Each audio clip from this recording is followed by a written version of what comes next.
Neste vídeo, abordaremos os tipos de declarações em JavaScript, variável, constante e let. E eu sou Noirane Sá e bem-vindos ao meu HD. E antes da explicação dos conceitos, vamos a um exemplo que vai ajudar no entendimento.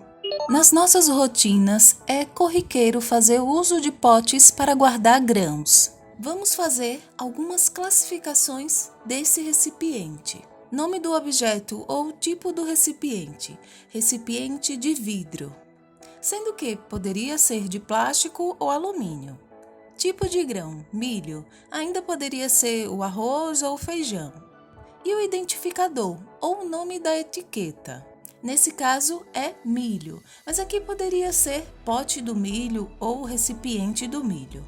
Vejam só este recipiente. Vamos nomeá-lo de recipiente variável. Assim, o tipo do recipiente será recipiente variável, onde podemos atribuir grãos. E temos vários tipos de grãos, como arroz, feijão e milho. E ainda criaremos um identificador, um nome. Exemplo: caixinha do arroz, caixinha do feijão, caixinha do milho. Vamos começar uma brincadeira, onde é possível variar a quantidade de grãos. O tipo do recipiente será recipiente variável, o tipo de grão será feijão, o identificador, caixinha do feijão, a quantidade inicial de grãos, 0. Ao iniciar a brincadeira, atribuo 3 feijões. Em seguida, adiciono mais 2 feijões. Subtraio 1 feijão. Resolvo descartar todos os feijões, ficando a caixa vazia. Logo em seguida, atribuo 2 feijões. Adiciono mais 10 feijões. A brincadeira acaba. Assim, no final, teremos 12 feijões. Na nossa rotina, guardamos os grãos em potes separados pelo seu tipo. Não colocamos no pote de arroz, milho também. Isso poderia causar problemas ao executarmos procedimentos. Cada tipo de grão tem suas particularidades, ou seja, são diferentes. E não esquece de se inscrever no canal e deixar o seu like. Já este recipiente, vamos nomeá-lo de recipiente constante. O tipo de recipiente: recipiente constante. Tipo de grão: feijão. Identificador: caixinha do feijão. Quantidade inicial de grãos: 10. No recipiente constante, eu não consigo alterar a quantidade de grãos ao decorrer da brincadeira. A única forma de alterar é modificando sua quantidade inicial, mas nunca durante a brincadeira. Agora vamos ver os conceitos mais próximos do que acontece na prática. Variáveis são espaços alocados na memória do computador que permitem guardar informações e trabalhar com elas. Vamos entender um pouco mais das suas características. Fazendo uma analogia ao exemplo do início do vídeo. Tipos de recipientes. Na prática, temos tipos de declarações em JavaScript. Os tipos de grãos serão os tipos de dados. Identificador será identificador ou o nome da variável. Neste exemplo, temos algo mais próximo do que acontece na prática. O tipo de declaração JavaScript, var, tipo de dados, number, identificador, quantidade de alunos. O valor inicial da variável quantidade de alunos será 30. Saíram 5 alunos da classe. Depois entraram mais 10 alunos. No final, temos 35 alunos. Assim como existem tipos de grãos no nosso exemplo inicial, em JavaScript existem alguns tipos de dados. E o que mais usaremos serão string, number e boolean. String, sequência de caracteres, palavra, frase, texto, etc. Number, os números. No tipo boolean, só 2 valores podem ocorrer, verdadeiro ou falso. Ao nomear variáveis, algumas regras devem ser seguidas.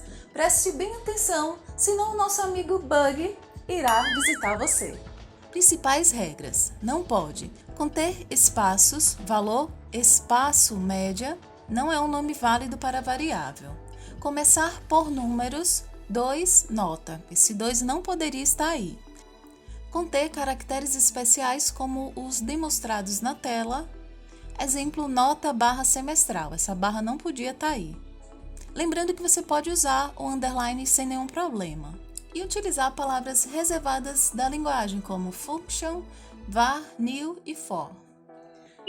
A linguagem de programação JavaScript é case sensitive, ou seja, ela faz a diferenciação entre letras maiúsculas e minúsculas. Assim, isso é diferente disso.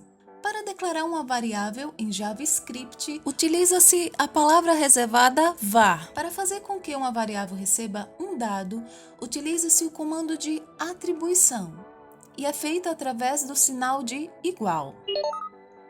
Vamos a um exemplo prático lá no Visual Studio. Agora, pessoal, vamos à parte prática.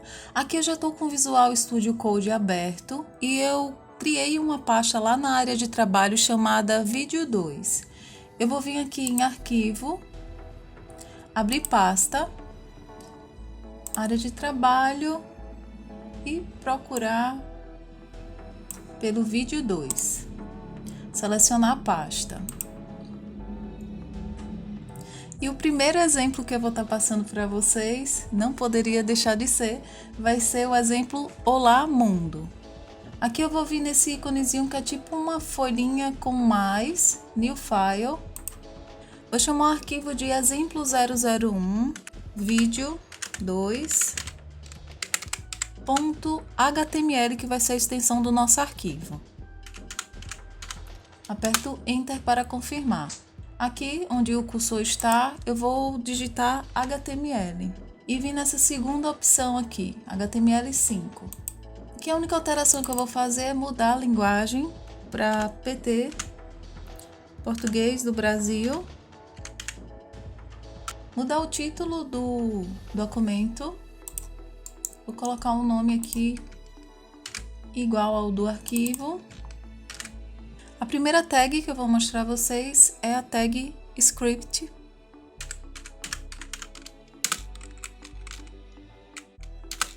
E o primeiro comando que eu vou estar mostrando a vocês é o comando alert, que é responsável por aparecer uma caixinha com uma mensagem. Alert. Aqui os parênteses, aspas, e vou escrever o texto que eu desejo que apareça lá na caixinha. Vai ser Olá Mundo. E se vocês forem lá na pasta, né, que criamos inicialmente, a pasta vídeo 2, vocês podem ver que já aparece o arquivo, exemplo 1. É só clicar que ele já vai abrir no navegador. E apareceu a mensagenzinha Olá Mundo. Uma extensão bem legal para vocês estarem instalando aí no Visual Studio de vocês é a Live Server. E vocês vão ver qual é a função dela. É só vir aqui em extensões, procurar no campo de busca por Live Server. Essa primeira aqui. No meu caso, essa extensão já está instalada, configurada no meu Visual Studio Code, mas a instalação é bem tranquila, vocês vão conseguir com facilidade. E para que ela serve? Ela serve para que a gente consiga abrir o arquivo com extensão HTML aqui pelo Visual Studio mesmo e não precise ir lá na pasta de origem. Então, vou fechar aqui, deixa eu maximizar. Você vem aqui com o botãozinho direito e abrir com Live Server. Aí já vai abrir o navegador automaticamente sem a necessidade da gente estar indo lá na pasta de origem. Algo que eu acho interessante pontuar é que não é visto como uma boa prática você estar colocando código JavaScript em um arquivo HTML, ou seja, misturando as coisas. Eu estou fazendo isso porque facilita o entendimento para quem está começando. Aqui eu fiz uma aplicaçãozinha que, de certa forma, faz a mesma coisa que a nossa aplicação. Ela também faz aparecer a mensagem Olá Mundo. Então, o HTML, a linguagem de marcação, está no arquivo. O CSS, que é uma linguagem de estilo, para deixar a página mais bonita, está em outro arquivo. E o JavaScript, que é o foco do nosso curso, também está em outro arquivo. E aqui notem as extensões JS do JavaScript, HTML da linguagem de marcação e o CSS da linguagem de estilo. Vou mostrar a vocês como ficou a aplicação faz a mesma coisa, só que de uma forma mais elegante e com movimento. Mais um passo de cada vez. Vamos voltar lá para o nosso JavaScript misturado com HTML, não tem importância, é só para facilitar o entendimento mesmo. Vamos agora ao segundo exemplo. O nome vai ser algo bem próximo disso, então vou copiar, criar aqui o arquivo. Só que aqui vai ser exemplo 2, a extensão também HTML. Mesmo procedimento, HTML, segunda opção, por enquanto só mudar a linguagem. O título vai ser o mesmo nome do arquivo. O título é essa região que vai aparecer aqui no navegador. Mais uma vez a tag script. E vamos fazer aquele exemplo que a gente viu de uma forma mais gráfica, né, através da edição, agora em linha de código. Primeiro passo, declarar a variável quantidade de alunos. A gente já viu no vídeo que a palavrinha que a gente usa é var para fazer a declaração de variáveis. O nome da variável, que vai ser quantidade de alunos. A quantidade inicial de alunos, que é 30. E vamos usar o comando de atribuição, que é feito através do sinal de igual. Então, quantidade de alunos recebe 30 como valor inicial. Depois, 5 alunos saem dessa classe, então a gente vai subtrair 5 através do comando menos igual. Inicialmente tínhamos 30 alunos, saíram 5, agora nós temos 25, correto? Vamos através do alert ver se confere. Alert e colocar aqui a nossa variável. Vamos ver se aparece o número 25. Botão direito, abrir com Live Server, joia, 25. Só que 10 novos alunos entraram. Com o cursor nessa linha daqui, através do comando Shift Alt, setinha para baixo, é como se copiasse e colasse essa linha. Isso aqui é muito útil quando vocês estiverem programando coisas mais robustas. Só que aqui eu não vou subtrair, eu vou adicionar. Então eu vou colocar um maisinho e em vez de 5, 10. Qual o valor que tem que aparecer lá? 35. Vamos ver se está certinho. Certinho, número 35. Eu vou aproveitar esse exemplo para mostrar a vocês o quanto é importante a gente seguir as regrinhas que foram expostas no vídeo sobre declaração de variáveis. Se eu colocar um espaço aqui, que é uma das coisas que não pode fazer, vocês podem ver que dá erro e o programa não roda. E se eu for aqui nesses 3 pontinhos, mais ferramentas, ferramentas do desenvolvedor, console, vocês podem ver aqui que tem um erro. Outra coisa que não pode colocar número na frente, colocar um 4 aqui. Vocês veem que o próprio Visual Studio já acusa, né, que tem um erro. Outra coisa que não pode ter barra. Vocês veem aqui que já indica um errinho. Então é importante a gente seguir aquelas regrinhas para não ter problema. Outra coisa é a variável quantidade de alunos. Nós apresentamos 3 tipos que são os principais utilizados: o string, o number e o boolean. No caso, é dedutível entender, né, que a quantidade de alunos é do tipo number. Aqui também, se vocês preferirem, a gente pode fazer a declaração e já colocar o valor inicial, no caso 30. Naturalmente, essa linha de baixo some. Não afeta em nada o programa, o mesmo resultado. Fazendo uma analogia com o exemplo que vimos, quando a quantidade inicial foi determinada em 10 grãos, ao decorrer da brincadeira, esse valor não poderia ser alterado. Algo parecido acontece na prática. Vamos ver lá no Visual Studio. Agora vamos ao terceiro exemplo. Mais uma vez o nome vai ser muito parecido, eu vou copiar, criar aqui o arquivo, colocar exemplo 3.html. HTML5, a linguagem PT, BR. O título, mesmo nome do arquivo. Tagzinho script, para a gente colocar aqui o nosso código em JavaScript. No exemplo anterior, nós declaramos uma variável. E aqui nós declararemos uma constante. Lá usamos a palavra reservada var, aqui a palavra reservada vai ser const. Quantidade de grãos recebe 10. Vamos imprimir a variável quantidade de grãos. Deixa eu só colocar um Szinho aqui. Quantidade de grãos.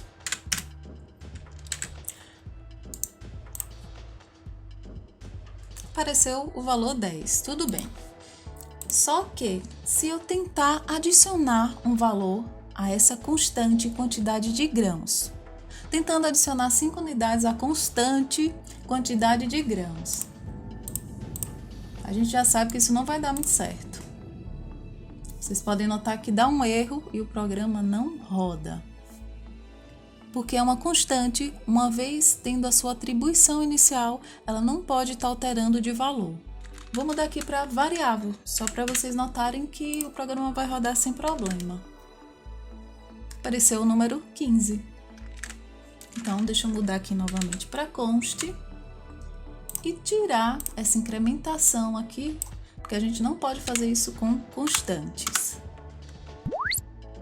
Lembrando que além do tipo de declaração var e do tipo const, em JavaScript ainda temos o tipo let. O conceito é muito parecido com o de variável, mas o tipo let funciona localmente, no escopo do bloco atual. Vamos a um exemplo prático para entender melhor o seu conceito. Agora o quarto exemplo. Criar um novo exemplo 4, a extensão HTML.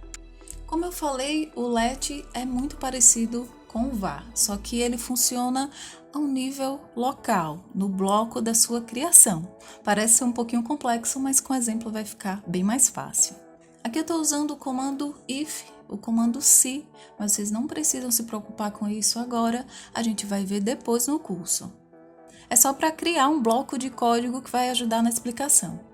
Aqui dentro desse bloco de código, eu vou criar uma let e chamar ela de mensagem. Atribuir a string olá galera e vou dar um alert aqui para imprimir a mensagem para ver o que acontece.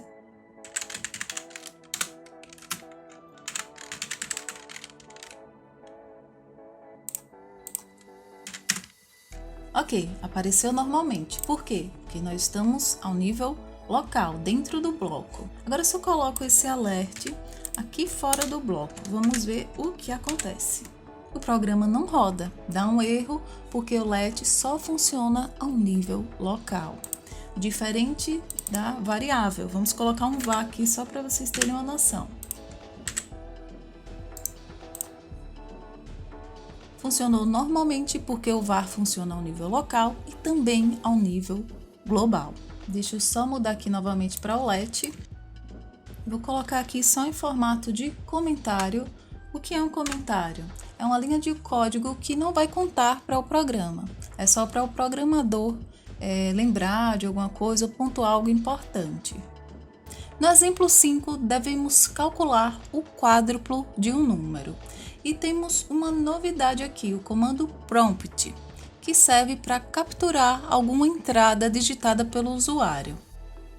Vamos guardar dentro da variável número, depois declararemos mais uma variável chamada quádruplo, onde ela receberá o número informado pelo usuário e multiplicaremos por 4. Por fim, imprimiremos a mensagem o quádruplo é mais o valor da variável quádruplo. Esse exemplo aqui é para ajudar vocês no primeiro exercício, bem facinho, é só para calcular o dobro de um número, bem parecido com esse, só para vocês irem praticando.